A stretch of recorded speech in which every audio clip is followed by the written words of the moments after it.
Surgical tourism is the latest trend in healthcare. Patients go to a different country for either urgent or elective medical procedures. It's fast becoming a multi-billion-dollar international industry.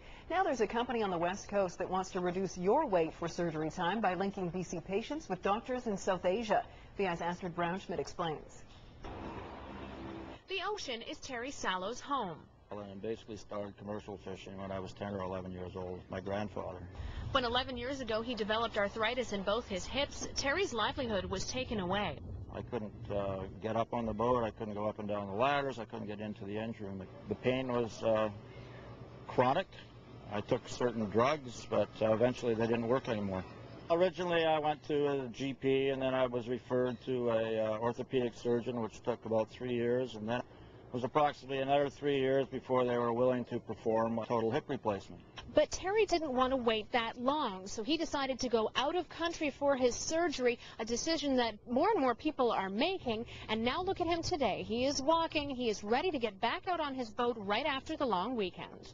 More than $20,000 and 2 trips to India later, Terry feels as good as new.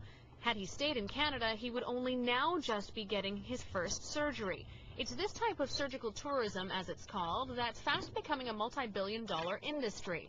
Now there's a company on the West Coast to help people like Terry skip the queue and have a vacation at the same time. There are world-class hospitals across Southeast Asia run by the Apollo Group.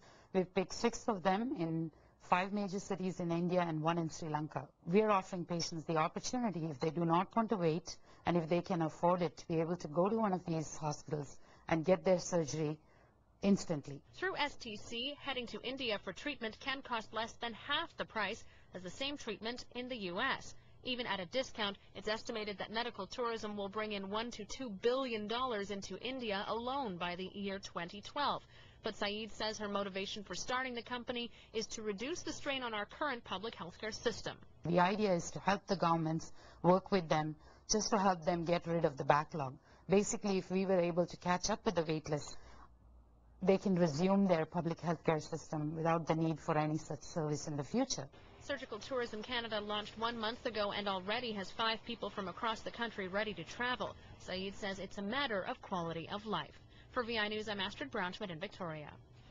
Surgical Tourism Canada is currently negotiating with the province in the hopes of having some of the travel costs covered for patients who use their service. At this time, Alberta is the only province that offers up to 70% coverage for out-of-country treatments. For more information, you can log on to www.surgicaltourism.ca.